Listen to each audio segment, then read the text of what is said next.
What is the meaning of life? This is the tough question that is simultaneously the most pressing, the most difficult to answer, and the most elusive.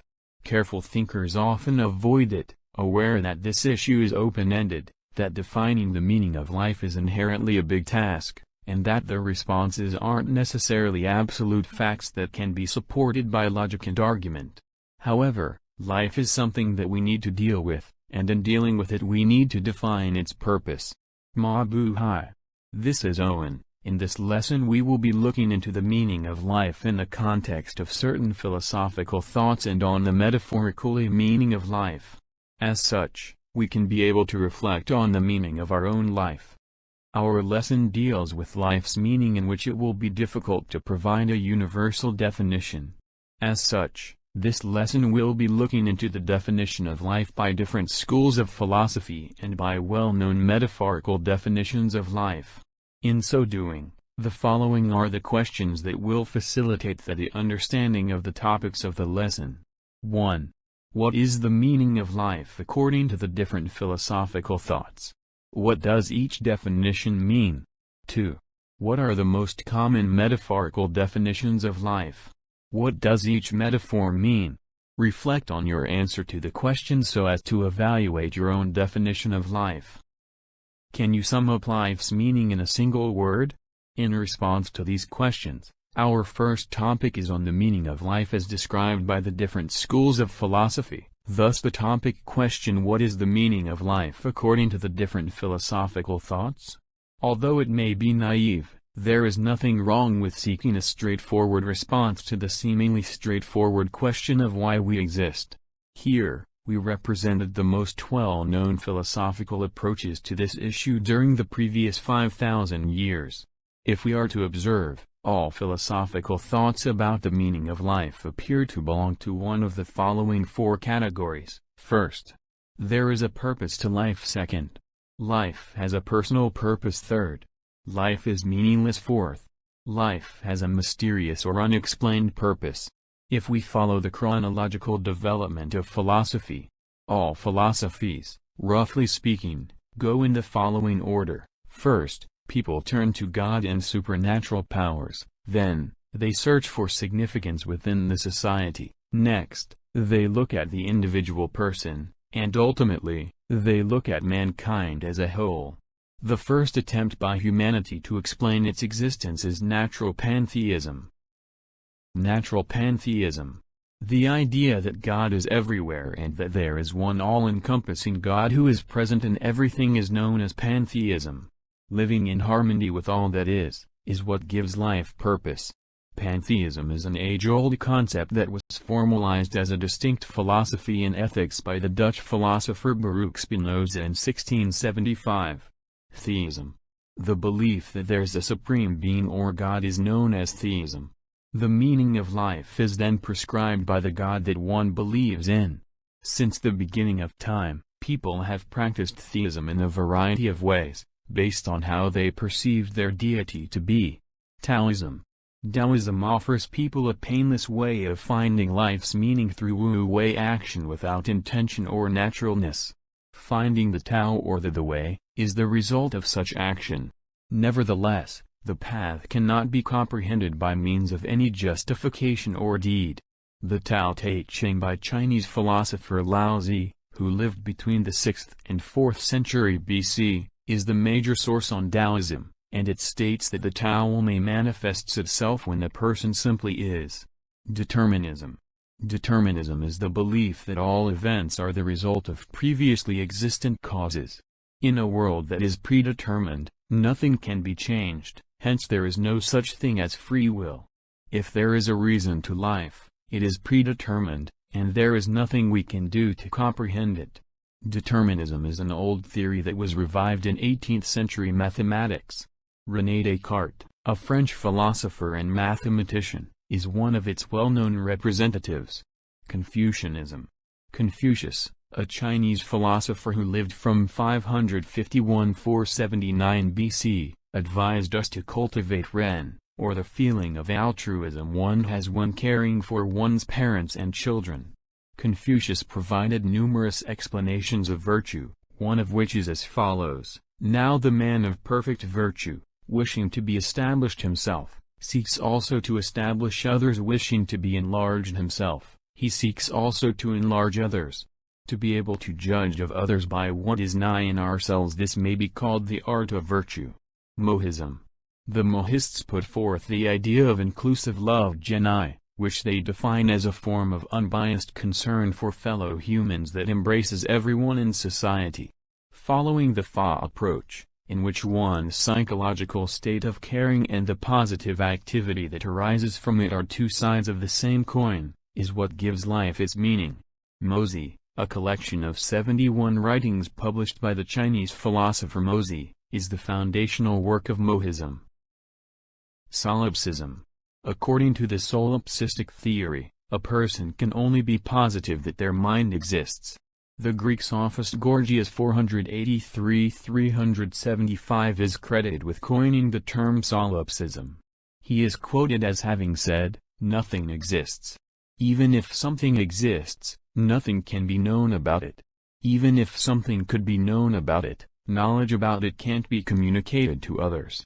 The meaning of life according to solipsism can only be known by one's mind and not in relation to other beings. Cynicism. The Cynics, who first appeared in the 4th century BC, make an effort to provide people with the prospect of enjoyment and release from pain in the face of uncertainty. The meaning of life is to be mentally clear and self-sufficient. This is eudaimonia. A person must liberate himself from outside forces, such as wealth, fame, and power, in order to become self-sufficient. Hedonism. Hedonism provides us a way of life based on avoiding pain and enjoying pleasure. Even simple pleasures like eating, dancing, and listening to music have importance. Democritus, a Greek philosopher who lived from approximately 460 to 370 BC, developed the idea of hedonism from earlier conceptions. Platonism. The Greek philosopher Plato believed that the pursuit of knowledge is what makes life worthwhile. Platonism, in a nutshell, is the belief that abstractions known as pure forms exist. An abstraction is anything that is neither physical nor temporal. Even if it is entirely non-physical, it is nonetheless knowable. The meaning of life is to become aware of pure forms. According to Plato, we are all born with all knowledge inside us, but we have to recall it or rediscover it, which is a concept called anamnesis. Chinese legalism. The legalists were a group that emerged in the 4th century BC and held the view that morality cannot be relied upon since people are naturally selfish. Although humans are naturally selfish, the acquisition of talents that make a person's work valuable to the state and so benefit society is what gives life its meaning. The Book of Lord Shang, penned by the politician who propelled the Qin dynasty to the top of Asia, is the earliest work of legalist thought. Epicureanism. Epicurus was a materialist ancient Greek philosopher who proposed that the meaning of life was in achieving sustainable mental pleasures which lead to a state of tranquility and freedom from fear or ataraxia. Man must seek mental pleasures because they exist in the past, the present, and the future, while physical pleasures are fleeting. The poem On the Nature of Things or De Rerum Nature compiles the core arguments and theories of Epicureanism. Quietism. According to quietists, the function of philosophy is to highlight linguistic ambiguities and the problems posed to philosophers. The question of what life's meaning is presumes that we comprehend what the terms meaning and life mean. Any attempt to define the meaning of either word exposes the meaninglessness of the inquiry, making it impossible to understand the purpose of existence by posing such a query. Both Eastern and Western philosophies have aspects of quietism, with Greek Pyrrhonism emphasizing non-verbal suspension of judgment or epiche, and Taoism being recognized for its avoidance of language. Aristotelianism. Aristotle, a Greek philosopher, reminded us that no one leads a good life in order to accomplish another objective. Being a good person is adequate in and of itself. The aim is to be good. According to Aristotle, virtue and ethical principles are not abstract ideas. Humans are aware of what is right. The best-known example of Aristotle's thought is his Nicomachean Ethics. Stoicism. The goal of the Stoics is for you to be free of desire for pleasure and fear of suffering. One can only be free to behave justly via wisdom. Through reasoned activity that does not defy the natural principles, a person becomes wise. The Hellenistic philosopher Zeno of Citium established Stoicism. The only full Stoic writings that exist now are those of Seneca, Epictetus, and Roman Emperor Marcus Aurelius, whose diary meditations details his journey to enlightenment. Modern humanism. Humanism emphasizes that people's fate in this world is ultimately up to them. Thus, the meaning of life is to advance and aid other people. Subjectivism. Subjectivists contend that each person's interpretation of the meaning of life is unique and influenced by their mental condition. A person's life is more significant as they accomplish their personal goals, which they set for themselves. Subjectivists contest the idea that one should pursue subjective goals in spite of objective values in life. René Descartes is credited with introducing subjectivism with his famous thought experiment, I think, therefore, I exist. Liberalism. The liberals believe that a person is naturally free to make decisions without asking anyone else's consent. Anyone who wants to restrict freedoms must first demonstrate why doing so is important. Therefore, defending individual liberty from political coercion, which may or may not be justified, is the meaning of life. The cornerstone text of liberal philosophy is two treatises of government by English philosopher and physician John Locke. Kantianism.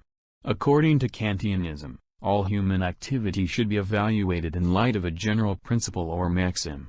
A person failed in their obligation to treat people fairly if their actions go against a principle. Therefore, the meaning of existence is to fulfill your obligation to uphold universal truths. The Critique of Pure Reason, written by German philosopher Immanuel Kant, is the source of Kantianism. Nihilism. Nihilism, also called pessimism, is the idea that there is nothing that can give existence any significance. The nihilists believe that there is something about us that stops us from discovering purpose in life. It might be a human inclination to be unsatisfied, to always seek something out, or to become bored after one finds it. Nihilism has a long history, but among philosophers, the phrase will to power by German philosopher Friedrich Nietzsche is most frequently used to describe it. Pragmatism. In general, their perspectives imply that we should pursue a practical understanding of life rather than the truth about life. Living worthily depends on what you do with your life.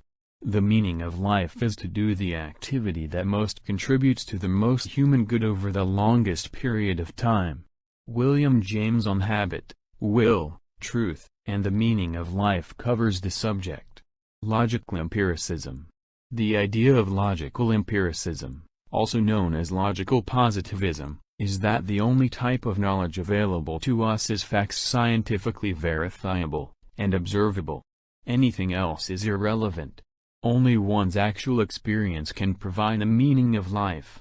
We can't tell if there's more to life than what we can see. The Vienna Circle was the logical positivists' most influential group. Existentialism. Existentialists believe that we all begin life with existential angst, or anxiety over the apparent meaninglessness of our lives. To find meaning in life, a person must first determine their own values and then take action to live by them. The first existentialist text is German philosopher Martin Heidegger's work, Being and Time, which is an exploration of the being that we ourselves are. Absurdism. The question, what is the meaning of life, is destined to fail because of the conflict between the human mind that desperately seeks meaning and a world where everything falls short of having a finite, immutable meaning. The search for meaning in life is a Sisyphean task. The more you look, the less you understand it. The absurdist French philosopher Albert Camus proposed that people should embrace the absurdity of our existence and then proceed to willfully live their lives. The defining work on absurdism is Albert Camus' work The Myth of Sisyphus.